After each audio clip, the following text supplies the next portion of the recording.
Good morning बच्चों। Class 11 आप पढ़ रहे थे जंतु जगत का वर्गीकरण मेटाजोआ आकशेरुकी।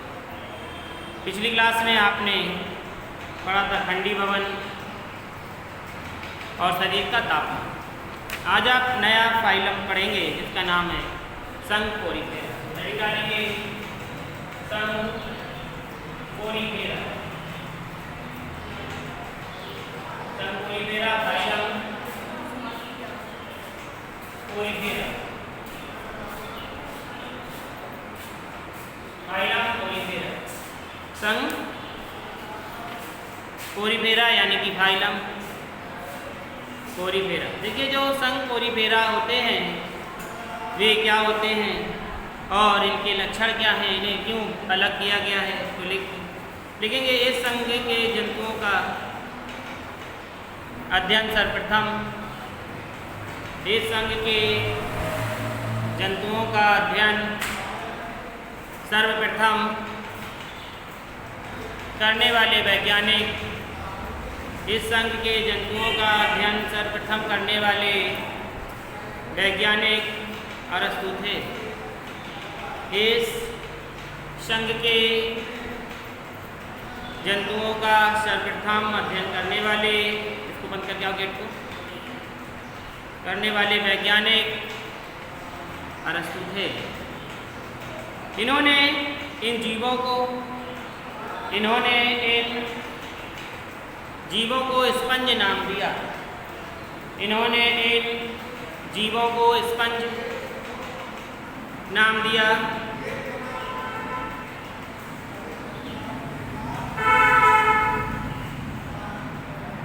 तथा इस संघ की स्थापना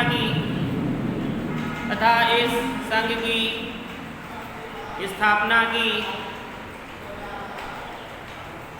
इस संघ की लगभग 5000 जातियां अभी तक ज्ञात हैं। इस संघ की लगभग 5000 जातियां अभी तक ज्ञात हैं।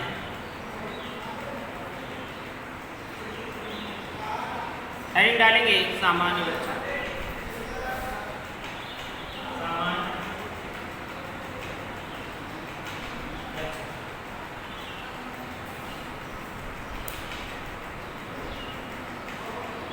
सामान्य लक्षण में सबसे पहले लिखेंगे नंबर 1 आवास।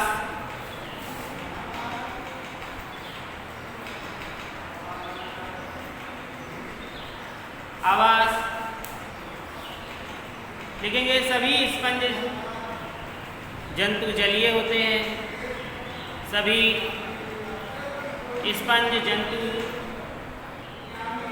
जलीय होते हैं, जिसमें से कुछ समुद्र तथा कुछ जल में, जिसमें से कुछ समुद्र तथा कुछ स्वच्छ जल में पाए जाते हैं।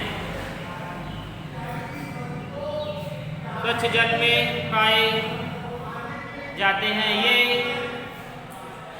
गर्म जल में उपस्थित होते हैं।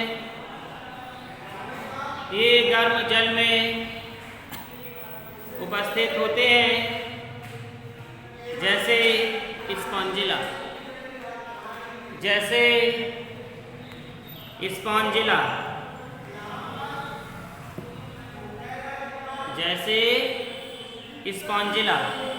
दूसरी हेडिंग डालेंगे आकृति एवं आकार। आकृति एवं आकार। आकृति एवं आकार लिखेंगे। ये 1 से 200 सेंटीमीटर तक लंबे, ये 1 से 200 सेंटीमीटर तक लंबे नालबद्ध, ये 1 से 200 सेंटीमीटर तक लंबे नालबद्ध,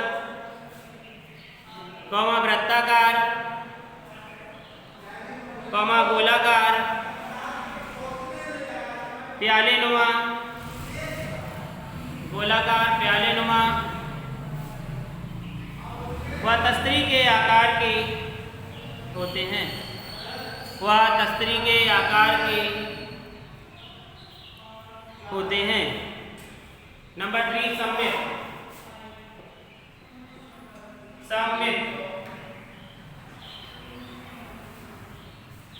नंबर 3 सममिति कर लीजिए। सममिति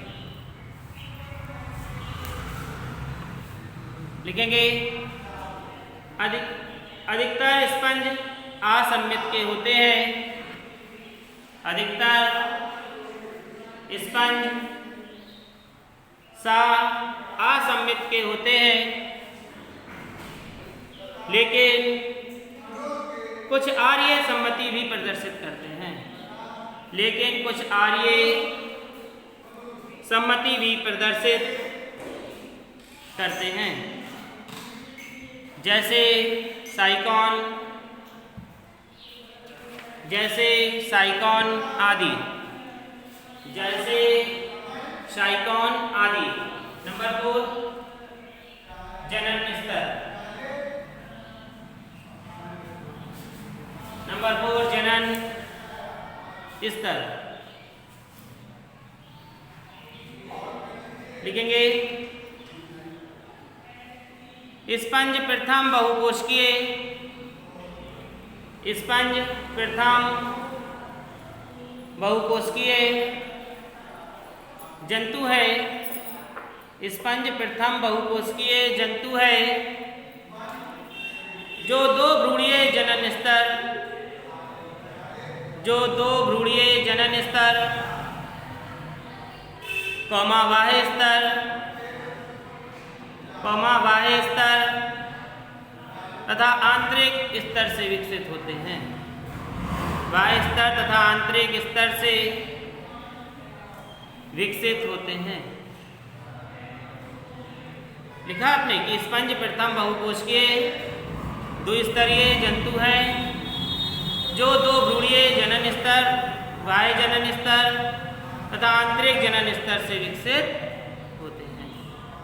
अगली हेडिंग डालेंगे शरीर संगठन। शरीर संगठन।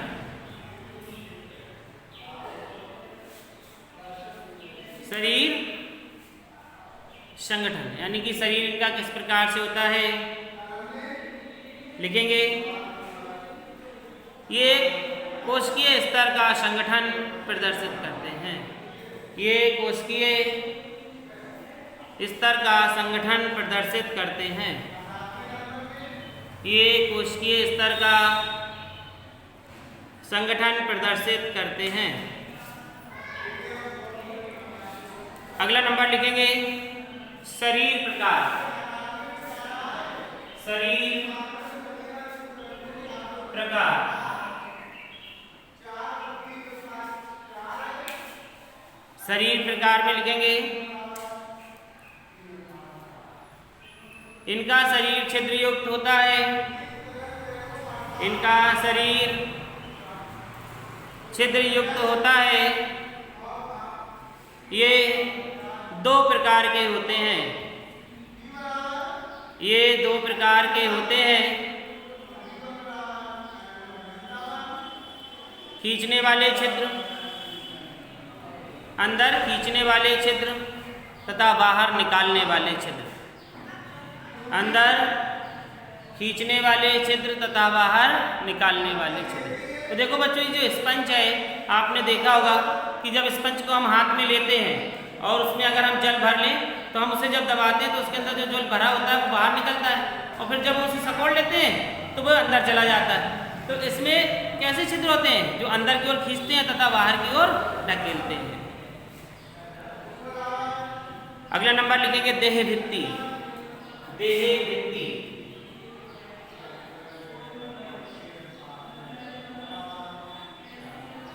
देह भित्ति लिखेंगे।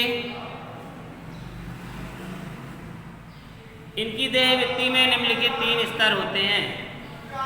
इनकी देह भित्ति में निम्नलिखित 3 स्तर होते हैं।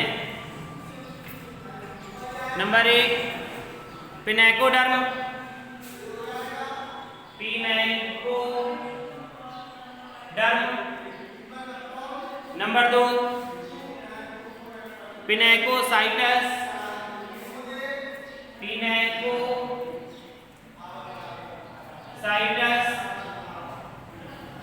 और नंबर 3 रंध्र कोशिकाएं। नंबर 3 रंध्र कोशिकाएं।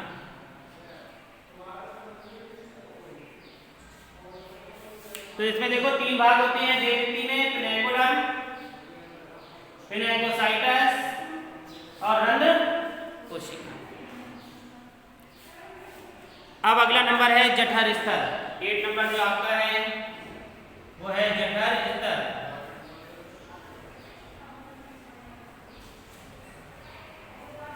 जठर स्तर, जठर स्तर में लिखेंगे यह आंतरिक कोशिकीय स्तर है, यह आंतरिक कोशिकीय स्तर है जिसमें कशाव युक्त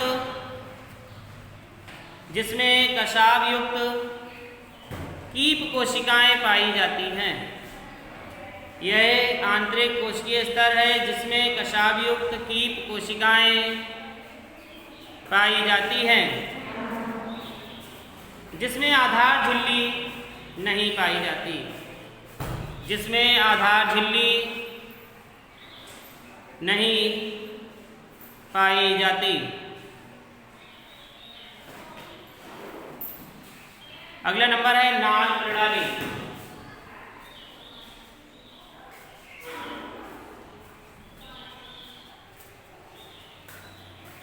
तो जो आपका अगला नंबर है वह है नाल प्रणाली। इसमें लिखेंगे इस संघ के जंतुओं में, इस संघ के जंतुओं में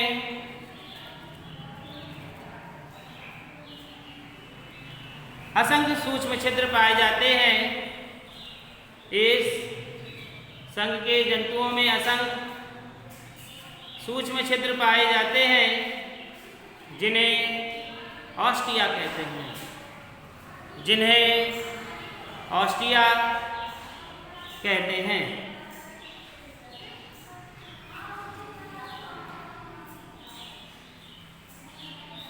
इसके बाद अगला नंबर है पाचन।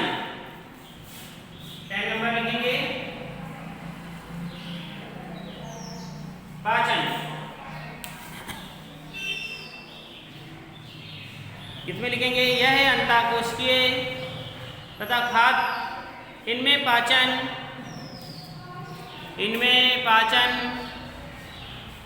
अंतःकोशिकीय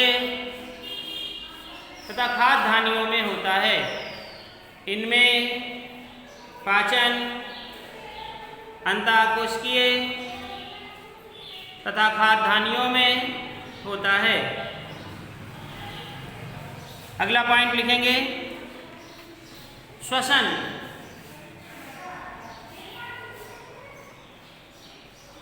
श्वसन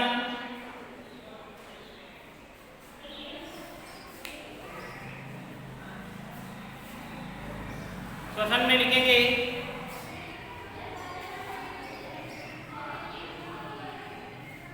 इनमें गैसों का आदान प्रदान, इनमें गैसों का आदान प्रदान कोशिका की द्युद्रव कला की सहायता से, इनमें गैसों का आदान प्रदान कोशिका की द्युद्रव कला की सहायता से विसरण द्वारा होता है। द्युद्रव कला की सहायता से विसरण द्वारा होता है। अगला पॉइंट लिखेंगे उत्सर्जन। उत्सर्जन उत्सर्जन में देखेंगे उत्सर्जी पदार्थों का निष्कासन, उत्सर्जी पदार्थों का निष्कासन जीवद्रव कला की सहायता से उत्सर्जी पदार्थों का निष्कासन जीवद्रव कला की सहायता से विसरण क्रिया द्वारा होता है।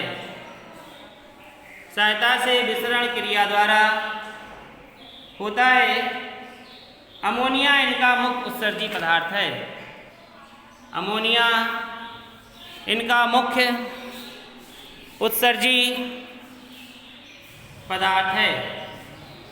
तो ये थे आपके पोरीफेरा के लक्षण, और इसके बाद कल हम इसके आगे का भाग आपको पढ़ाएंगे।